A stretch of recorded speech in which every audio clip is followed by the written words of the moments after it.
Timotiyga yezilgan birinchi xat. Birinchi bob. Qutqizg'uchimiz Xudoning va umidimiz bo'lgan Ayso Masihning amri bilan uning elchisi bo'lishga tanlangan menki Pavlustin e'tiqod yo'lida o'z o'g'lindek bo'lib qolgan Timotiyga salom. Xudo otimiz va Rabbimiz Ayso Masih sana mehr shafqat, rahimdillik va omonlik ato qilg'ay. Makedoniya o'lkasiga borganda sana aytganimdek, sening davomliq Efes shahrida qilib, oranglardagi ba'zi kishilarning noto'g'ri ta'limlarni taqitishini, to'sishingni so'rayman. Ularga afsonalar va uzundan uzunga so'zilgan nasab nomilar bilan vaqtini isrof qilmasligini buyurg'in. Bular faqat bema'ni talash tortishlarni keltirib chiqaradi. Shundaqla e'tiqod bilan qilinadigan Xudo yo'ldagi ishlarni qilishga foydasiz bo'ladi. Xudo yo'lda menish faqat e'tiqod orqaliqla amalga oshadi. Bizning bundoq buyruq qilishimizdan maqsad pok qalb, sof vijdon va chin e'tiqoddan kelib chiqqan mehr muhabbatni boshqalarga ko'rsatishinglar uchundir. Ba'zi kishilar bu ta'limdan chatnab, bema'ni gaplarni qilib yuridi. Ularning boshqalar tarafidan Tavrat qonunining o'limosi deb atalg'isi bor. Biroq ular o'zining nima davatqanligini yoki o'zlarining ishonch bilan aytgan so'zlarining nima ekanligini tushunmaydi. Bizga ma'lumki, agar kishilar Tavrat qonunini to'g'ri qo'llansa, u foydalidir. Biz yana shuni bilishimiz kerakki, Tavrat qonuni Xudoning amrlariga bo'ysunadigan odamlar uchun emas, balki noto'g'ri ishlarni qiluvchilar uchun tuzilgandir.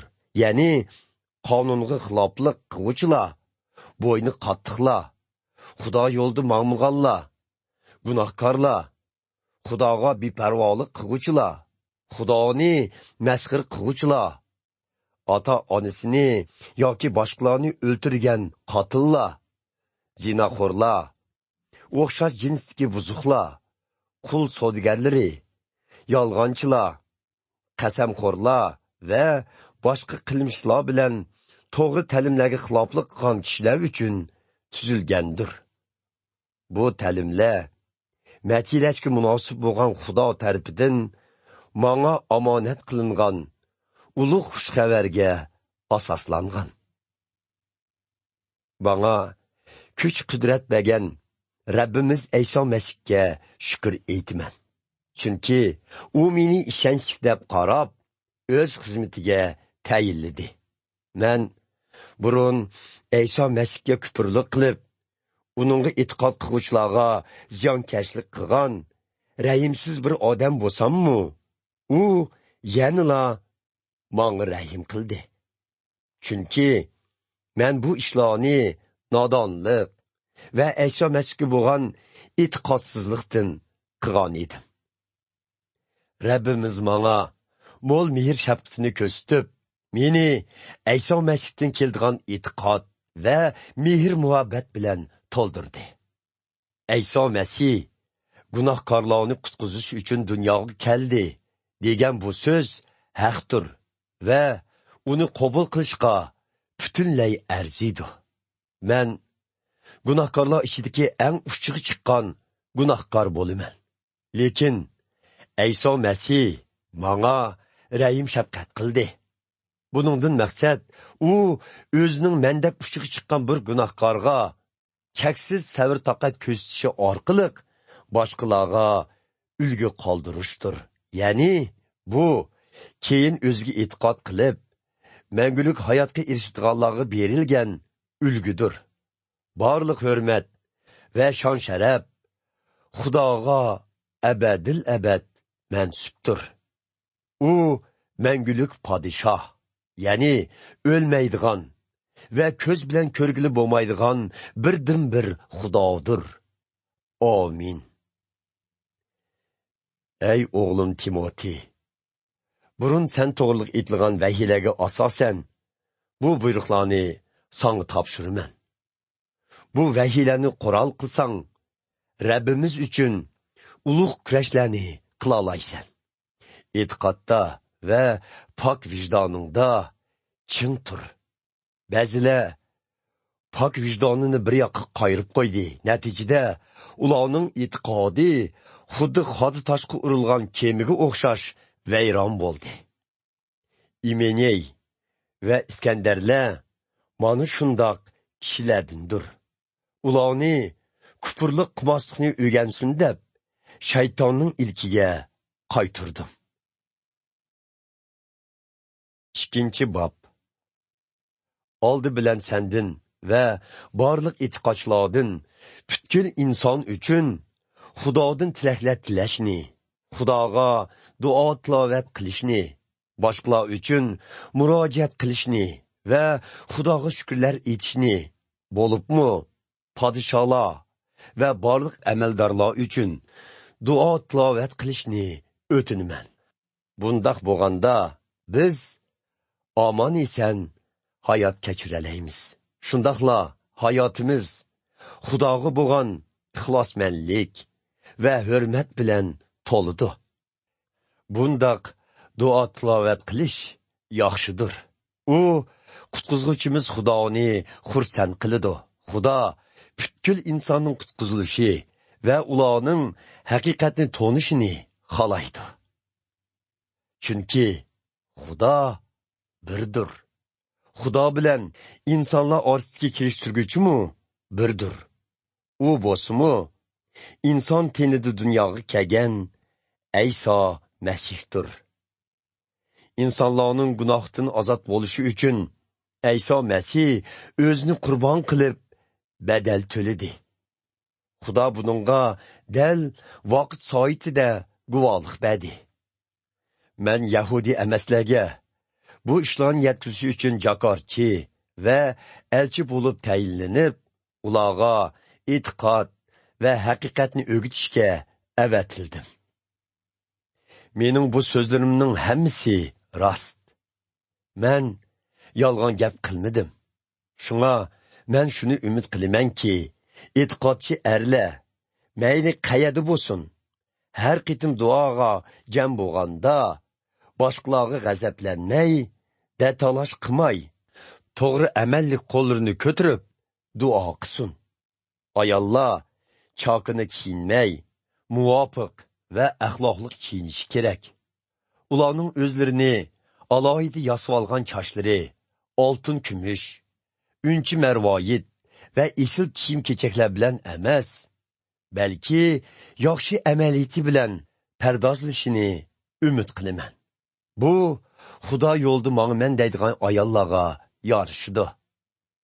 E'tiqodchilar jam bo'lib ta'lim olganda, ayollar tinch o'ltirib, itoatmanlik bilan ta'lim olsin. Ayollarning erlarga ta'lim berishi yoki ular ustini hukm surishiga ruxsat qilmayman. Aksicha, ular tinch o'ltirib, ta'lim olsin. Chunki avval Odam ota, keyin Havo ona yaratilgan. Avval shayton tarafidan ozdirilgan Odam ota emas, balki Havo ona bo'lib, u gunoh sodir qilgan. Lekin ayollar Havo onaning naslidan tug'ilgan Ayso Masih orqali qutqiziladi. Biroq ular cho'qim e'tiqodda ching turib, mehr muhabbatlik bo'lib, pok va axloqliq yashash kerak. 3. bob. Agar bir kishi e'tiqodchilar jamoatchiligiga boshlamchi bo'lishga intilsa, u yaxshi bir vazifani orzu qilgan bo'ladi degan bu so'z haqdir. Jamoatchilik boshlamchisi bo'lsa, ayiblanadigan tarafi bo'lmagan, ayoliga sodiq, o'zini tutib olgan, salmoq, hurmatga sazovar, mehmon do'st, boshqalarga Xudo to'g'risida ta'lim beralaydigan bo'lishi, shundoqla aroqkash va zo'ravon bo'lmasligi xushbeyil, gap talashmaydigan, o'zini mol dunyoga urmaydigan kishi bo'lishi, o'z oilasini yaxshi boshqalaydigan bo'lishi, farzandlarini o'z ota-onasiga hurmat bilan bo'ysungan qilib tarbiyalaydigan kishi bo'lishi kerak. Chunki o'z oilasini boshqarishni bilmaydigan kishi Xudoning jamoatchiligining holidan qandoqmi xabar ola olsin. Jamoatchilik boshlamchisi yangi e'tiqodchilardan bo'lmasligi kerak. Agar undoq bo'lsa, u takabburlashib ketishi mumkin. Buning bilan u shaytonga o'xshash takabburlashganligi uchun Xudoning so'rig'iga uchraydi. U jamoatchilikning sirtidimi hurmatga sazovor bo'lishi kerak. Shundoq bo'lganda boshqalar uni ayblolmaydi va shaytonmi uni oldam xaltisiga tushirolmaydi. Xuddi jamoatchilikning boshlamchilariga o'xshash, jamoatchilikning xizmatchilari esil fazilatlik, samimiy gap qiladigan, aroq-sharobga berilmaydigan, mol dunyoga tamaxur bo'lmaydigan kishilardan bo'lishi, pok vijdoni bilan e'tiqodning cho'nqur haqiqatida chin turalaydigan bo'lishi lozim. Bundaq odamlarni oldi bilan sinab ko'rib, ayblanadigan taraflari bo'lmasa, ondan vazifaga qo'yish kerak. Xuddi shuningdek, bu xizmatchilarning ayollarimi esil fazilatlik, fitna fasod qilmaydigan, o'zini tutib olgan va har qanday ishda ishonchli bo'lganlardan bo'lishi lozim. Xizmatchilar o'z ayoliga sodiq, o'z farzandlari va o'z oilasini yaxshi boshqaradigan kishilardan bo'lsin. Jamoatchilik ichida o'z vazifasini yaxshi o'rnagan xizmatchilar boshqalarning hurmatiga sazovor bo'ladi. Ularning Ayso Masihga e'tiqod qilishdagi ishonchimi zo'r oshidi. Men garchi seni tezroq yo'qlab berishni orzu qilsammi, yanila bu xatni yozdim. Agar men yining'i vaqtida bora olmasam, bu xatim sana Xudoning oilasi ichida qanday yashash kerakligini ko'rsatib berdi. Bu oila bo'lsa, mangu hayot Xudoga mansub bo'lgan e'tiqodchilar jamoatchiligidir. Bu jamoatchilik haqiqatning tuvrigi va asosidir. Hammalarga ma'lumki, e'tiqodimizning siri buyukdir.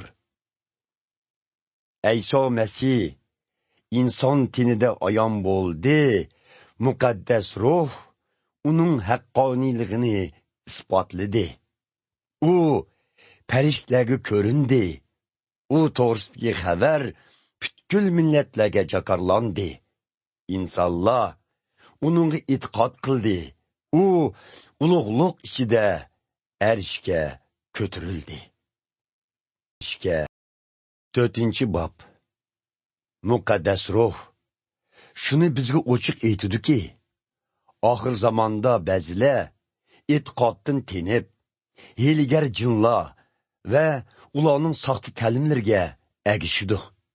Bundaq ta'limlar vijdoni yo'qab ketgan yolg'onchi soxtipazlar tarafidan dunyoga tarqiladi. Bu yolg'onchilar nikohlanishni va ba'zi yemaklarni iste'mol qilishni ma'ni qiladi. Holbuki bu yemaklarni Xudo o'ziga e'tiqod qilgan ham haqiqatni bildiganlarning shukr etib qabul qilishi uchun yaratgan. Xudo yaratgan hamma narsa yaxshidir. Ularning hech qaysisi cheklangan emas. Ularni shukr etib qabul qilsa bo'ladi. Chunki hamma narsa Xudoning so'zi va insonlarning duosi bilan halol bo'ladi.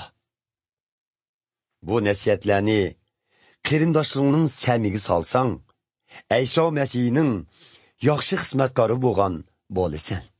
Shundaqla sening o'zing erishgan e'tiqod to'g'risidagi haqiqat va to'g'ri ta'limlar bilan oziqlanganliging ayan buluda.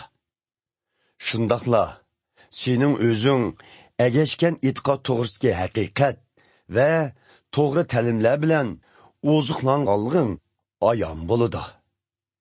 Xudoning haqiqatini burmulaydigan bema'ni afsonlarni rad qilib, o'zingni ixlosmanlik yo'lida yetildirgin. Badanni yetildirishning foydasi bor, albatta. Lekin ixlosmanlikni yetildirishning foydasi texmu ko'pdir. Chunki u bu dunyo va u dunyodagi hayot uchun baxt erib keladi. Bu so'zlar haqdir və bütünlüy qabul qilishqa arziydi. Bunun üçün əcr sındırıvatımız və kurash qılıvatımız. Çünki ümidimizni bütkül insanның, bolubmu etiqat qılğıçlarının qutquzğuçisi məngü hayat Xudağa bağlıdıq. Bu işlarni qerindaşlarınğa tapılığın və ögətkin. Başqalar seni yaş deb, sana sel qarmısın. Sen sözlerinde, əməliyyətində mehir muhabbət, etiqat və paqlıqda etiqatçılara ülgü bol.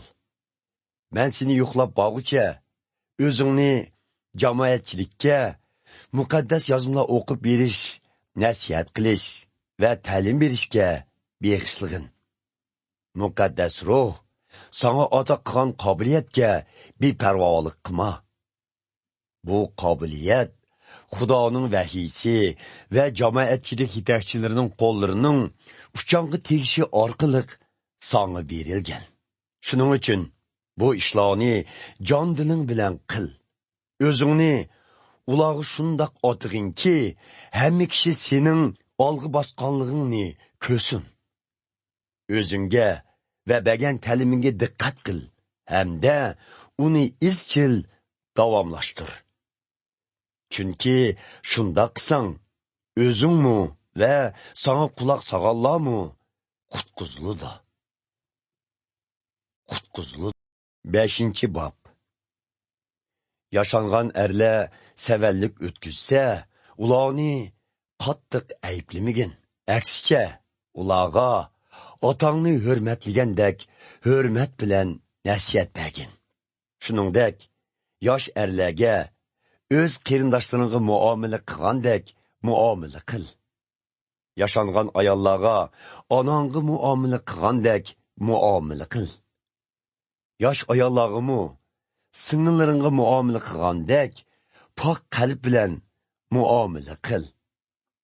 Eri ölüb ketken, həqiqi, muhtajlıqda qalan, tul ayallarını hörmətləb, ulanın halıdın xəbər al.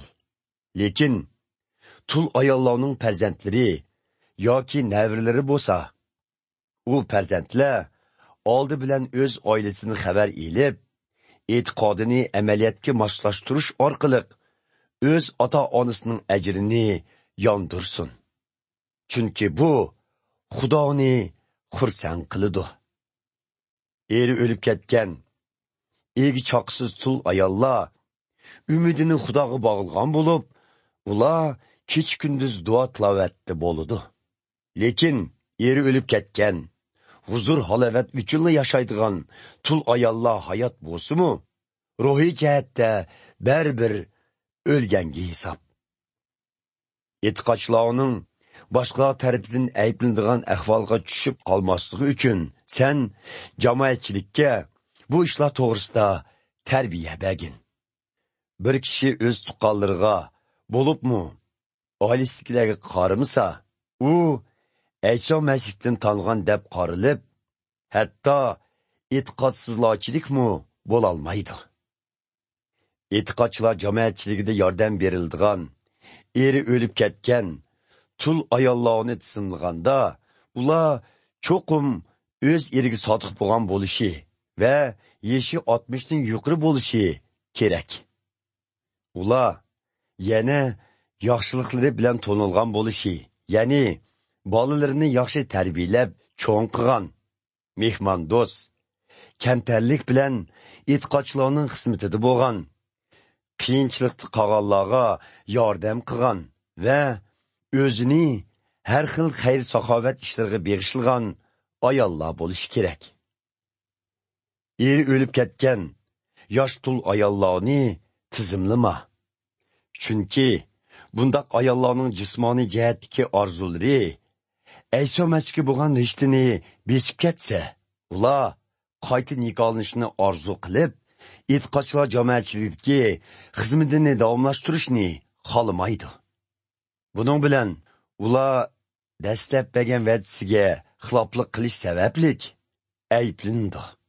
Ular yana xo'rinlikni odat qilib elib, uymi-uy do'qirib yurib, g'ayvat qilib, boshqalarning ishlariga aralashib oldigan valaq takkurlardan bo'lib qelishi mumkin. Shuning uchun bundaq yosh, tul ayollarning nikohlanib, farzand ko'rib, uy ishlari bilan shug'ullanishni nasihat qilaman. Shundaq qilganda, bizga qarshi turg'uvchilarda har qanday fitna ig'vo taqtish fursati bo'lmaydi. Bundaq deyishimdagi sabab, ba'zi tul ayollar olli-burun e'tiqoddan chatnab, shaytonning kayniga kirib ketdi. Agar e'tiqodi bor bir ayolning tul qolgan tuqqanlari bo'lsa, u ularga yordam bersin. Yukni e'tiqodchilar jamoatchiligiga ittirib qo'ymasin. Shundaq bo'lganda, jamoatchilik haqiqiy egi chaqsiz tul ayollarga yordam qila oladi. E'tiqodchilar jamoatchiligini yaxshi boshqaradigan yetakchilar bo'libmi, Xudoning so'zini yetkazish va ta'lim berishda ajr sungdirgan kishilar cho'qim cho'nqur hurmatga sazovor bo'lishi va uningga loyiq haq elish kerak.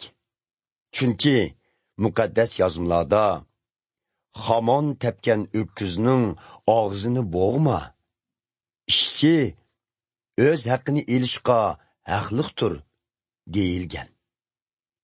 2 yoki 3 guvochi bo'lmog'icha jamoatchilikning yetakchisi ustidan qilingan arzni qabul qilma. Agar u gunoh qilgan bo'lsa, boshqalarningmi buningdan ibrat elishi uchun jamoatchilik oldida ayblansin. Xudoning, Ayso Masihning va Xudo tanlagan farishtalarning oldida sana shuni buyuraymanki, sen bu so'zlarimga qat'iy amal qil. Ayrimichilik qilma. Har qanday ishda bir tarafga yon bosma. Birovning uchisiga qo'lingni qo'yib, uni yetakchilik vazifasiga tayinlashga oldirab ketma. Bo'lmasa, uning gunohlariga sherik bo'lib kelishing mumkin. O'zingni pok tutqin. Oshqozoningning yaxshi bo'lmaganligi, shundaqla doim kasal bo'lib qoldiganliging uchun suvni ichmay, biroz sharobni ichib bergin. Ba'zi kishilarning gunohlarini osonlik ko'rib olg'ili bo'ladi. Ham ularning cho'qim so'roqqa tortilishi aniq. Lekin ba'zi kishilarning gunohlari bo'lsa, keyin oshkora bo'ladi. Xuddi shuningga o'xshash, ba'zi kishilarning yaxshi amaliyatini osonla ko'rib olg'ili bo'ladi. Lekin ba'zi kishilarning yaxshi amaliyati bo'lsa, keyin ma'lum bo'ladi. 6-bob. Qul e'tiqodchilarning hammasi o'z xo'jayinlarini hurmatlasin. Shundaq qilganda, Xudoning nomi va Xudodan kelgan ta'limning kufrlikqa uchrab kelishidan saqlang'ili bo'ladi. Xo'jayinlarimi e'tiqodchi bo'lsa, qullar, biz hammamiz Xudoning oilasidagi qarindoshlargu deb ularga hurmatsizlik qilmasin. Aksicha, xo'jayinlarga texmu yaxshi xizmat qilsin. Chunki ularning yaxshi xizmatidan bahramand bo'lgan xo'jayinlar dal Xudoning yaxshi ko'radigan bandalaridir.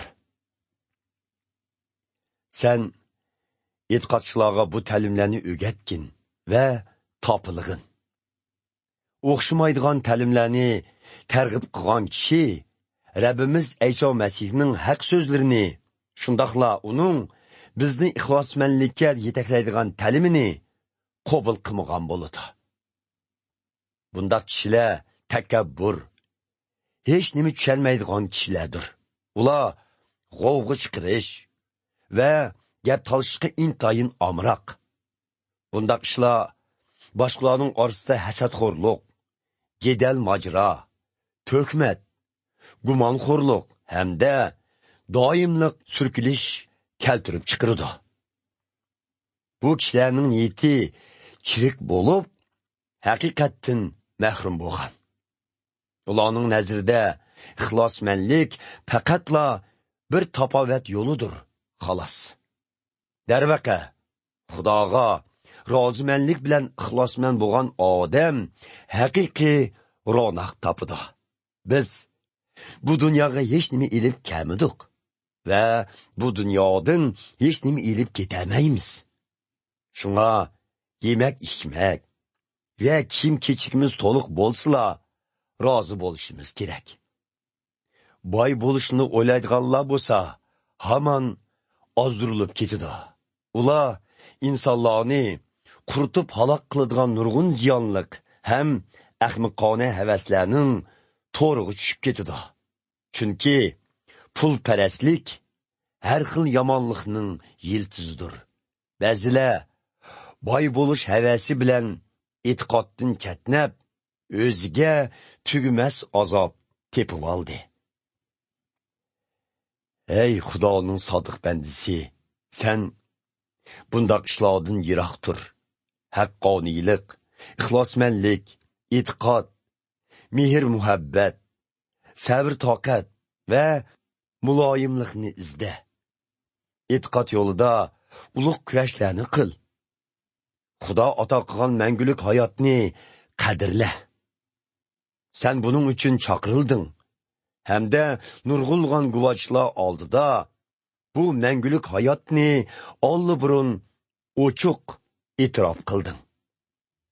Hammaga hayotlik berguvchi Xudoning shundaqla Ponti Pilatusga yuraklik holda ulug' haqiqat to'g'risida guvohlik bergan Iso Masihning oldida sangi shuni topilaymanki, Rabbimiz Iso Masih qaytib kelguncha Xudoning bu amrlariga to'liq amal qil. Buning bilan hech kim seni ayblayolmasin. Matiylashga munosib bo'lgan birdan-bir hukmron, ya'ni podsholarning podshohi, Rablarning Rabbi, birdan-bir mangu o'lmas, odam yiqilisholmaydigan nur ichida yashaydigan, hech kim ko'migan va ko'rolmaydigan Xudo vaqt soati kelganda Iso Masihni qayta avatidi. Barliq hurmat va kuch-qudrat Xudoga abadil abad mansub bo'lg'ay. Amin. Bu dunyoda boy bo'lganlarga mag'rurlanmaslikni, o'tkinchi boylikqa umid bog'lamaslikni buyurg'in. Ular umidini biz bahriman bo'lishga tegishlik hammani bizga sexiylik bilan berguvchi Xudoga bog'lasin. Ularga boshqalarga yaxshilik qilishni va xayr-saxovatlik ishlarni ko'p qilishni, mard va qo'li ochiq bo'lishni buyurg'in. Bunda qilganda ular haqiqiy hayotga erishish uchun kelajakda o'zlariga puxta asos bo'ladigan bir xazina to'play oladi. Hey Timoti, sana omonat qilingan bu ta'limlarni yaxshi saqla. Xudoga bo'lgan ixlosmandlikka munosib kelmaydigan quruq gaplardan hamda bema'ni bilimni, bilim deguvchilarning talash tortishlaridan saqlan. Ba'zilar mushundaq bema'ni bilimga ergishib, e'tiqoddan ketnidi. Xudoning mehr shafqati sizlarga yor bo'lg'ay.